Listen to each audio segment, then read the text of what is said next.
Hello dear aspirants and welcome to the YouTube channel of The Study. We hope that all of you would be healthy and safe at your homes. In the previous session, under the quick revision of history series, we had discussed the origin of Vedic civilization. Today, we'll discuss its political expansion, structure, and economic structure. So let's start the sequence of our historical journey today. First, let's talk about the political expansion. As we mentioned that the Vedic civilization begins with the arrival of Aryans. The Aryans invaded India more than once, and more than one branch of Aryans came to India. The most important of these are the Aryan clan Bharata. The name of its ruling class was Tritsu. Probably the 𝐾𝐨𝐮𝐬𝐬 and 𝐾𝐨𝐵 clans were also associated with him. In the Rig Veda, there is a discussion of 5 clans among the Aryans: Puru, Yadu, Turvas, Anu, and Druhu. These clans were also known as Panchajanas. Yadu and Turvas were also called slaves. Yadu and Turvas are said to have arrived later. Puru was called Mridvacha or code language. Now let's talk about the areas that were expanded. It is known from Rig Veda that the expansion of Aryans was up to Afghanistan, Punjab, and western Uttar Pradesh. The area from Satluj to river Yamuna was called Brahmavarta. It was considered the center of the Rig Vedic civilization. The eastern borders of Rig Vedic Aryans was from Himachal and Tibet to Turkestan, present-day Kazakhstan in the north, Afghanistan in the west, and Aravalis in the south. Information about different rivers is found in the river Sukta,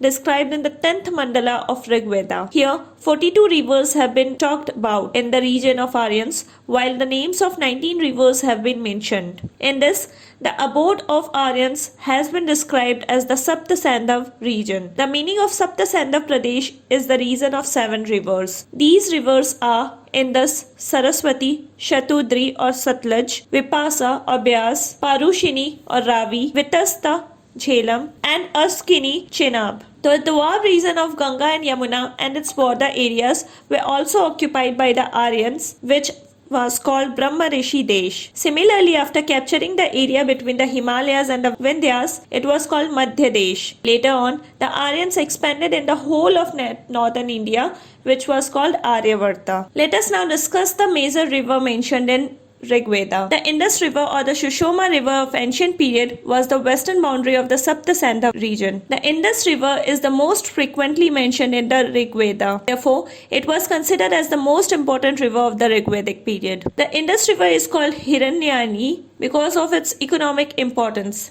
It used to fall in the Parvat, that is the Arabian Sea. Trishtama was a tributary of the Indus. The Krumu, Kurram, Gomti, Gomal, a tributary of Indus, Kuba, Kabul, and Suvastu, Swat were the western tributaries of river Indus. The tributaries of the Indus from the eastern bank were the Vistara, Jhelum, Askini, Chenab, Parushini, Ravi, Shatudri, Satluj, Vipasa, Beas. The river Vitasta was called Vaith in Kashmir and Jhelum outside Kashmir. It was first river of Punjab from the west. On the banks of river Vipasa, Beas, Indra defeated Usha and broke her chariot into pieces. It is mentioned twice. The name of Parushini is associated with the Battle of Dasaragya. The battle was fought on its bank, Saraswati River. Describing the Saraswati River as the most sacred in Rig Veda, it has been called Matetama, Naditama, and Devitama. The Vedic texts were composed on the banks of the river. The river used to become invisible at some places in its path. In the Panchavish and Jaminiya Upanishad, the name Vinshan has been given in the places where the river has been disappeared. Drishdvati River.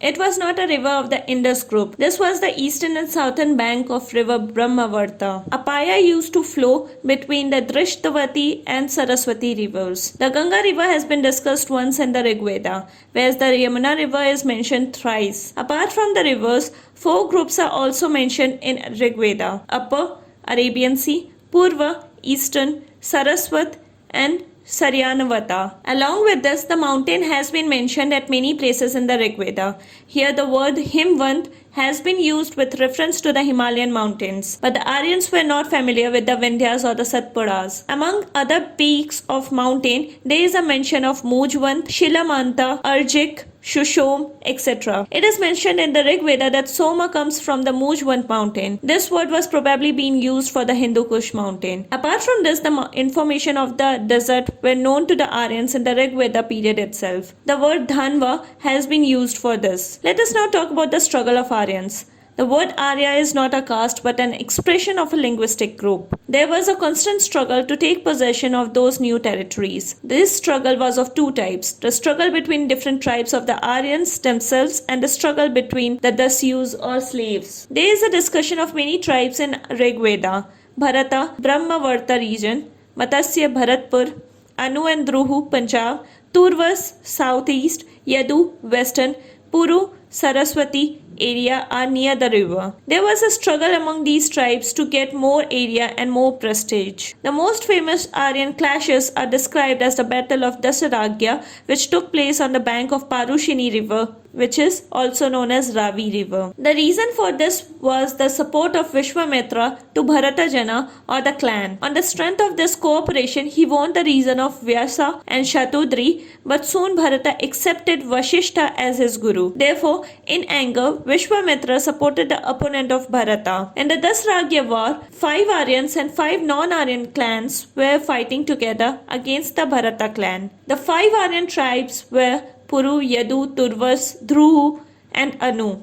And the 5 non-Aryan tribes were Akina, Pakta, Bhalanch, Vaishani and Shivi. These 10 tribes tried to divert the Paruni river, due to which the war took place. In this war, 𝐾𝐨𝐬𝐬 of Bharata clan won. The Aryans had also conflicted with non-Aryans named Das, Dasyu or Pani. Dasyus has been called Anasa, flattened nose, Karman, who does not believe in Vedic deeds, Ayajjavana, who do not believe on yagnas, Adevayu, non-believers in Vedic gods, etc. The clan named Puru was known as Trasdasyu. The slave named Pani is said to have stolen the cattle of the Aryans. The main reason for the victory of the Aryans were horse-driven chariots, good bronze tool, armor, Varman, etc. The Aryans probably used a special type of fortification.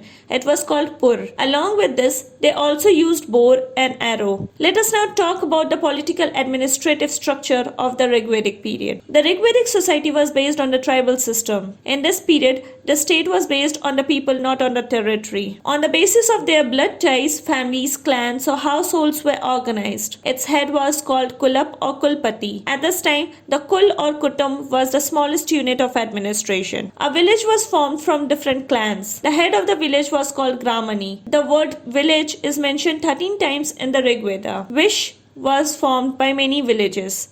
Its head was Vishpati. Vish is mentioned 170 times in the Rig Veda. The groups of many Vishas was called Jana or Kabila, which is mentioned 275 times in Rig Veda. The tribes were ruled by their chief, who were known as the Rajas. The king was called Janasya Gopa. Apart from this, the king also held titles like Vishamapati, Gopta, Gopati, etc. The people of the tribe voluntarily gave taxes to the king, which was called Bali. The popular form of administration in the Rig Vedic period was monarchical. There was also some non-monarchical states as well, which was also known as Ganas. Its chief was the Jestak or Ganpati. The word Gana is used 46 times in Rig Veda. Thus, the earliest mention of the republic form of administration is found in the Rig Veda itself. The king had mainly 2 duties. First, to lead the clans in the war, and second, to protect his clan. The position of the king was adapted as per the requirement of war. He was not a divine representative, and neither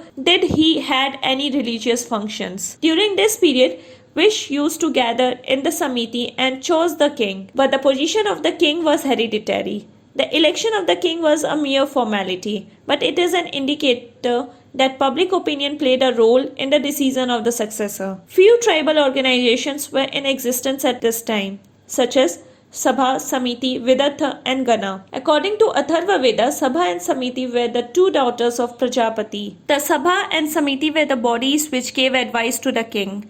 The Sabha was an organization of the best and the elite. The members of the Sabha was called Sabhayas or Sujats. The Samiti elected the king and represented the general public. The chairman of the committee was called Ishan. Sir Ludwig has described the Sabha as the present Rajya Sabha and Samiti as the present Lok Sabha. Vedatha was the ancient institution of Aryans. Vedatha is mentioned more often in Rig Veda than Sabha and Samiti. This institution was associated with military, civilian and religious work. At the same time, it also made rules for the tribes. Women could also take part in the Sabha and Vedatha. The king was not the owner of the land, while the ownership of the land was vested in the people. Some officers used to help the king in daily administration, like Purohit, chief advisor to the king; Senani, leader of the army; Kulpati, Vishpati, Vrajapati, officer of the pasture; Gramin, Spasha, detective; Envoy, Purusha, officer of the fort. The king did not maintain any regular or permanent army,